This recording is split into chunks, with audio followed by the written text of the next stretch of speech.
Well, there's been a shift in the buzz around one of Mississippi State's top quarterback targets, and it might just signal where things are headed. Stick around, this could get interesting.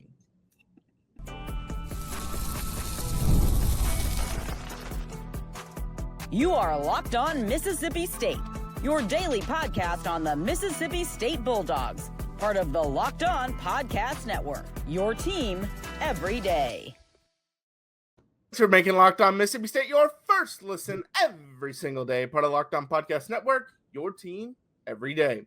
Today's episode is brought to you by FanDuel. Right now, new customers can get $150 in bonus bets when your first $5 bet wins. Go to FanDuel.com. My name is Jaron Spor. I'm a national college football writer at Athlon Sports. That's Landon McBride. We got a packed show again. More football to talk about. We got Fluff Bothwell is actually ranked as one of the top 100 transfers by The Athletic. Where did he fall and where does he rank among the running backs? We'll talk about that. And then, of course, we'll wrap up everything on in the last segment where we talk about what we're looking forward to this upcoming weekend and into next week. That's something we do every single Friday show. But first, we got to get into the Malachi Ziegler update. Obviously, earlier this week, we talked about it. Jace Johnson commits to Texas A&M. It was a pipe dream for him to come to Mississippi State. High 4-star, possibly could get into the 5-star territory. Ziegler's kind of been their top target from the start, but the reports are he's been kind of leaning for SMU. And we talked about that even last week. The Everydayers will remember that conversation. So where do things stand right now? Ziegler, remember, he's a 4-star prospect, 3-star in Rivals, but 4-star on 24/7 and ESPN. He's even a top 100 prospect on 24/7 Sports. So he's one of the higher ranked prospects out there. Well, on Thursday's Dog Biscuits on the Maroon and White Daily, again, go subscribe to them. They do a great job. They put out 6 Dog Biscuits out there. We're just going to read one of them because we don't want to give away all their stuff that they put out there. But they talked to Ziegler, and he obviously has taken several trips to Mississippi State. He encamped this past June. He said his relationship with Jeff Lebby and Matt Holacek remains strong. He noted that he doesn't have the exact dates planned out just yet, but this season he plans to see game day atmospheres at Mississippi State, Tennessee, Auburn, Michigan, and SMU. So a lot of visits he's going to be heading to. Yeah, he's got a lot of visits lined up, which that's something we've kind of talked about with him is just how many visits he's already taken. He takes his visits. He is going everywhere, which you like that because that you do kind of feel like when he commits, he's going to make an informed decision. It's not one of those guys who takes one visit and then commits right after, and then you wonder if they're going to stick with it. But we've talked about it before too, with how strong of relationship builders this coaching staff is and how they've been able to just continue to have good conversations with prospective, recruits coming in and then getting the guys to come in. So it's really no surprise that he has a good relationship with Lebby and Holacek, given what we've seen them do and the kind of, relationships we've seen them build so far. Yeah. And another thing that Ziegler talked about was he's not planning out to put a list of his top schools. He's just going to kind of commit and go from there. When that commitment's going to happen, he's kind of teased it a few times. I don't think he's actually ever set a date, but he said it's going to be, pretty soon. Like we know it's coming around the corner. And, the thing that stinks for Mississippi State is that doesn't really give them a chance to show improvement this year if he commits before the season start or if he commits early in the season. That puts a damper on those things. But it's not going to be an easy battle for them. Like I said, SMU is the favorite right now at 32.8%. But as you mentioned, he's taking his visits. He's taken, let's see, 3, 6, 7, 8, 9, 10, 11, 12, 13, 14, 15, 16, 17, 18 visits to other schools not named Mississippi State. And we know he's been there several times as well. So it is not surprising that he's going to be taking that many visits during the season. Well, if he plans on committing early in the season, he's going to commit before he takes some of those visits because he has a whole season of visits lined up right there. He does. Yeah, no way he could do all those the first 6 weeks or whatever. This is going to be spaced out. But unless he's got Herb Street's jet and he's just going to follow him around. Right. But that sounds like a guy that might be rushing his commitment, in my opinion. If he's got all these visits planned, but he wants to commit early, this seems like he's a 2027 quarterback. He doesn't have to commit anytime soon. He can commit next year. I mean, he can commit really, next December if he wanted to. Right. But obviously, a quarterback wants to get committed early so they can start the recruiting process for his new team. But if he has all these visits, that tells me wherever he commits, he might not stick. Yeah, that's so many visits, and it kind of makes you wonder if he, predetermined this date. I want to commit by X date during the season, and which we see a lot. And then all of a sudden he's getting in the flow of it, and he's like, man, I still want to go to all these places. I want to see all these things. I want to do this and this and this. Right. But he hasn't updated what day he's saying he's going to commit yet. So it'll be interesting to see if he sticks with that date. And if he does he keep going on the visits? Yeah, I think he will, because he kind of seems like a guy that's just going to visit a lot of places. Yeah, he just wants to. So I think he's going to. And I think that's just kind of the way people are nowadays, where they will commit to a school but still go visit all these other schools. It's like, starting to date someone, but then going on other dates with other girls, or getting married and going on dates with other people. But hey, that's just something. That's why my thing is like, if you want to go on all these visits, you don't have to commit. No one is forcing you to commit. Go on these visits, commit when you know, and once you know, go all in on that program. But the thing that I thought was interesting, Mississippi State and Tennessee were two of the names he mentioned. They run very similar offenses, basically the same offense. Auburn runs a similar offense, but not exactly the same. Michigan's kind of the outlier. SMU runs kind of a similar offense, and we obviously know the NIL that they are bringing to the table as well, which all these schools outside of Mississippi State have done well with NIL, although Mississippi State is doing better. So Michigan, the outlier, and I mentioned this last time, he would be there in Bryce Underwood's junior year. So it's not like, oh, Underwood's there's no way he goes. He would basically redshirt, and then if everything goes as planned with Underwood, he would obviously go pro, and so he could sit a year and then take over. So that won't matter in the decision. But I do think it's interesting that he's got two very similar teams, three if you count Auburn. But, Tennessee's got a star, Brandon Faison committed in the 2026 class. So I wonder if that deters his thoughts about Tennessee. And he also is kind of targeting a bunch of different schools that not only run similar types of offenses, but the offense is tied to the head coach. It's not tied to the offensive play caller. So he kind of knows as long as the head coach doesn't get fired, he knows what he's going to be running, which I think all of them call the plays. I'm not sure about SMU and Michigan. The head coach, Jaron Spor, has been calling the plays. I think he said he's given it up this year, though. But other than that, I mean, all the coaches call the plays for the team. Yeah, it'll be interesting to see how that is just an interesting note, but it'll be interesting to see how it kind of plays with those, the class and the two classes above him, if he's wanting a clearer path to starting sooner, or if he's open to maybe sitting 2 years, you see kind of what it's like. So we'll kind of get a better feel for what his plan is by what, if he ever releases a top three, kind of what he's thinking, which who knows what's going to happen with all these visits.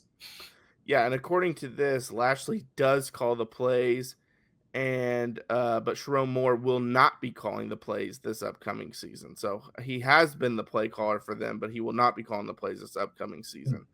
So there you go. I mean, 4 out of the 5 are the play caller, and so that's obviously he's seeing something in their offenses that he likes, but he's also tying. It's different where if you like an offensive coordinator, but the head coach is a defensive coach, that offensive coordinator might not be there your whole time there. If he's a really good one, he could take a head coaching job somewhere. So he's finding coaches that are the head coaches that are also the coordinators in terms of calling the plays. And that way he knows they're probably going to be there through the whole process, because all these schools are pretty good schools in terms of they're not going to be looking for like better coaching jobs. I mean, obviously Heupel has ties to Oklahoma, and we know Brent Venables is on the hot seat. So maybe he takes that job if that one opens up. But Hugh Freeze, the worry is if he gets fired because of the job he's been doing.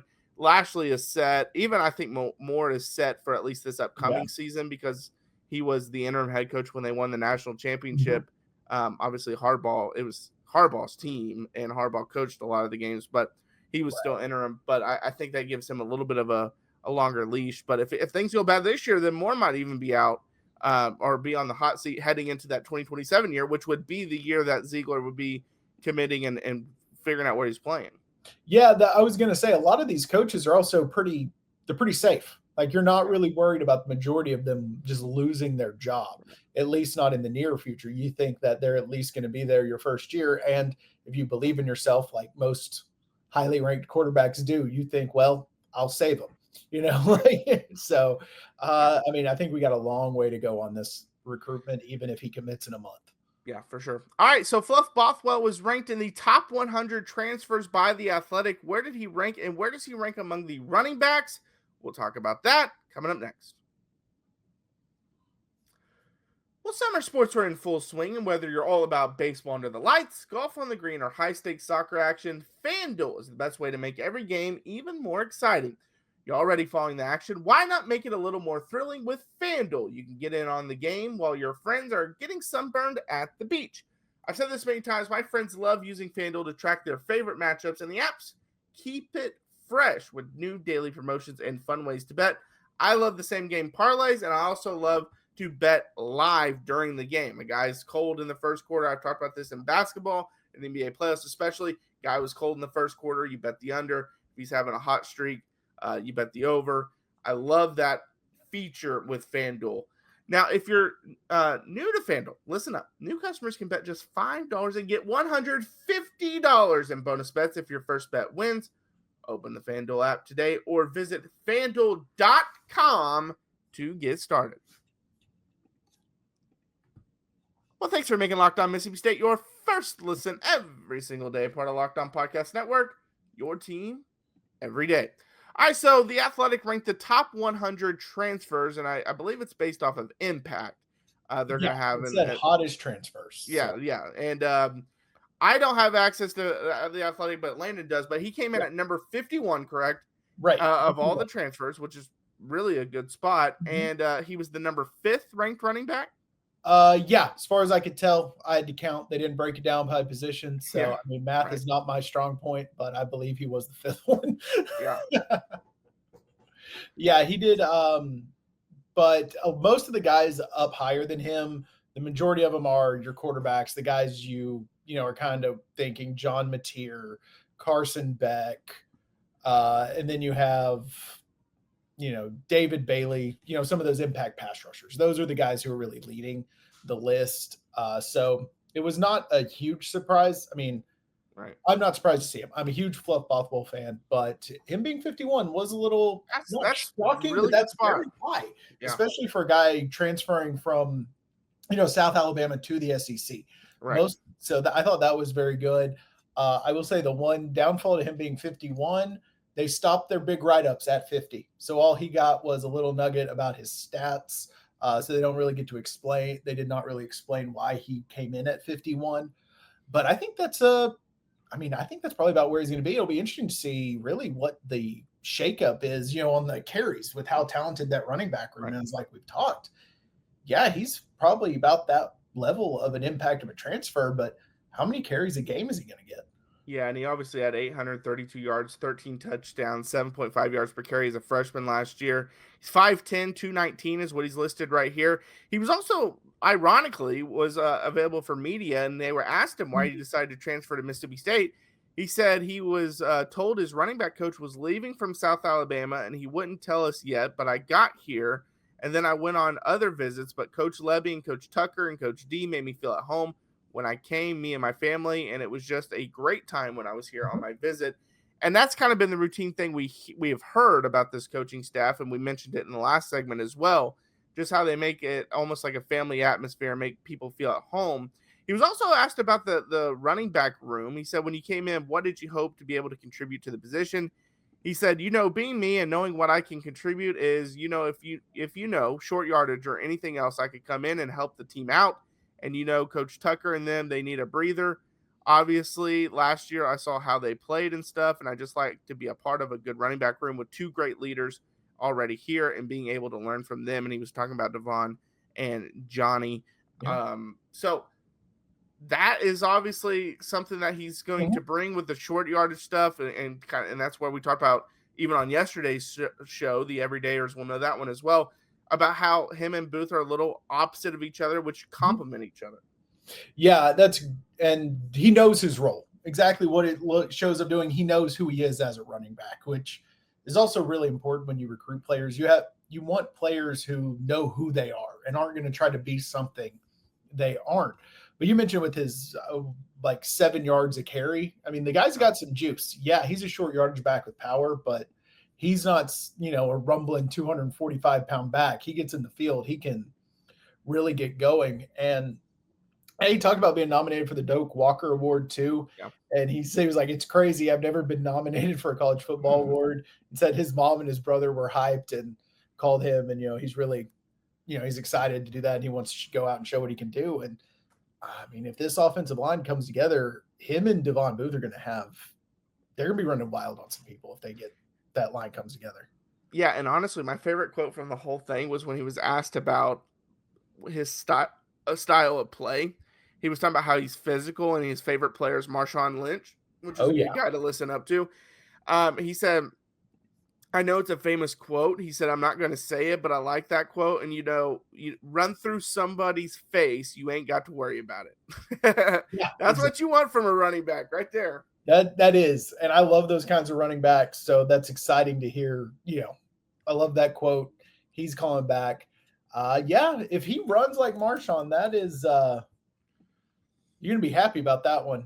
Right. And I think he's a guy that at the end of the year, I hope at The Athletic, and I don't know if they do because I don't subscribe to them. Hope they do a rehash at the end of the year of their list and re-rank like based off what the kind of season they have. Because I'd be curious to see where he would end up finishing in the transfer portal rankings.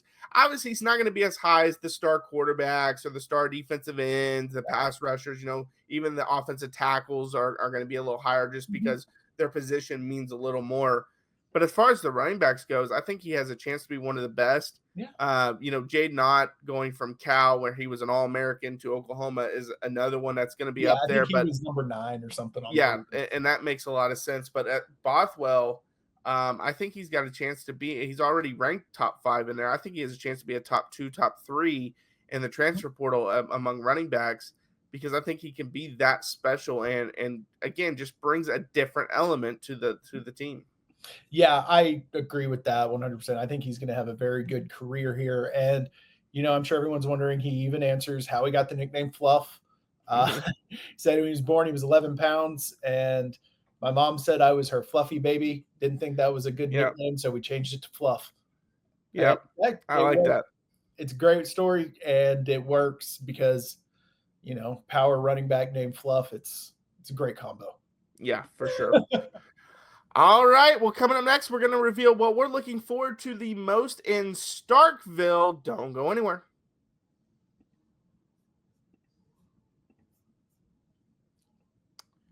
All right. Well, thanks for making Locked On Mississippi State your first listen every single day. Part of Locked On Podcast Network, your team every day. All right, Landon, what are you looking forward to most in Starkville?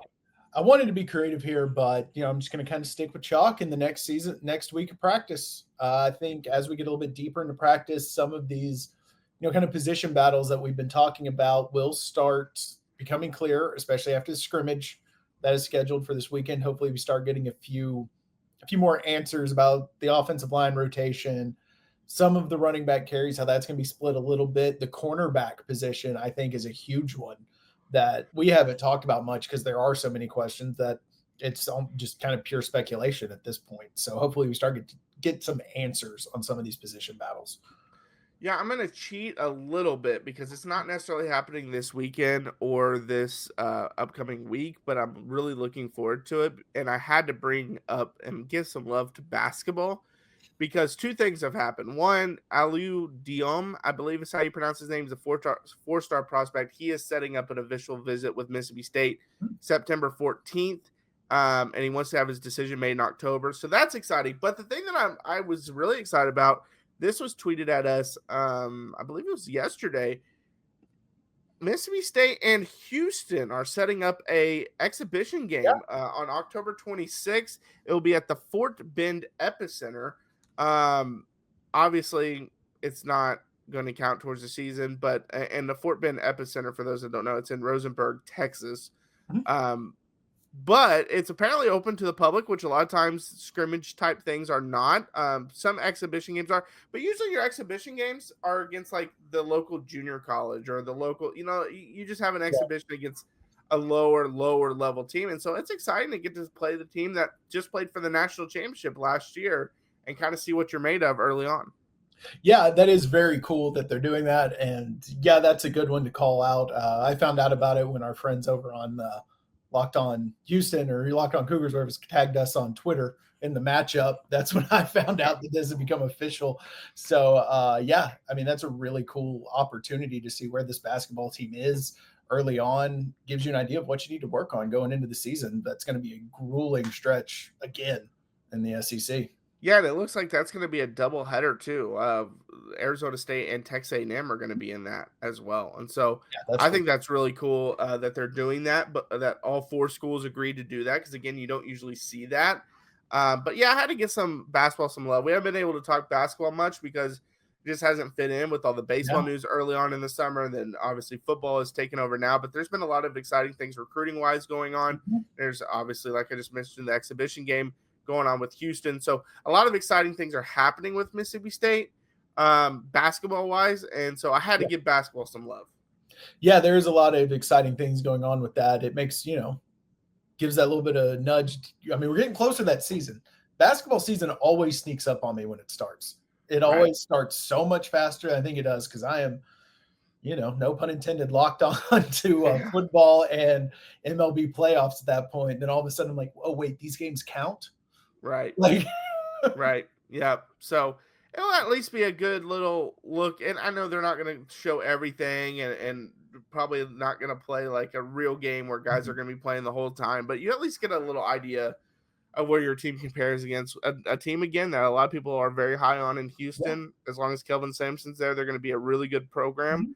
So it'll be interesting to see how that goes. But yeah, and then on the football side, another week of training camp. Also, the scrimmage is on Saturday. So it'll be exciting to hear what comes out of that, how well the offense does, how well the defense does, any big-time players come out of that, like that had good performances. I know everyone plays great all the time, but in the offseason. But I am curious to see, like, what comes out of that. Yeah, and if the Kamario Taylor hype train picks up even more steam after some more live reps. I'm excited to see all the tweets that come out of the scrimmage, videos and stuff. Aiden Williams had an incredible catch that was tweeted out. I believe it was yesterday as well in practice. So, yeah, scrimmage time is also a lot of fun. Yeah, it is. I can't wait. Another check mark on that slow trek to football season. That first scrimmage, and it's close to real football. So it's exciting. Yeah, we're almost there. I even like watching week 0. I don't care what people say. I mean, it's not the most exciting matchups, but there's usually a game or two that's like, I'll definitely watch that one. So gotta watch them. All right. Well, thanks for making Locked On Mississippi State your first listen today. For your second listen, check out The Portal Show. Brian Smith has the latest rumors, portal entries, and signings. Be the most informed fan on the rapid changes to the college football landscape. Find The Portal on YouTube or wherever you listen to your podcast. All right, I'm Jaron. Check out my work over on Athlon Sports. That's Landon. Follow us, Locked On Mississippi State. We're on YouTube, Instagram, TikTok, Twitter. We post daily videos Monday through Friday, so check those out. Also, hit that like, subscribe, ring the bell, get notified anytime that we post anything on YouTube and help us reach that goal of 1,000 subscribers before or at least early in the college football season. We're up over 680 at this point. 683 is what we're at right now. So thank you guys so much. Also, curiosity, we've seen some people bring this up. Are y'all interested in some trivia to end every show with a trivia question? We think that would be fun. So we might start that next week if you guys are interested in that. We can do some trivia stuff. Won't reveal it until the next day, the answer to the next day. So we'll ask the trivia question, then we'll post the trivia question in the comments and see if you guys, shout out who gets it right. Yeah. No cheating. Don't look up the answer. That's no fun. Yeah, don't look up the answer. Have some fun with it. Try to guess it. But all right, until next time, have a great weekend and Hail State. Hail State.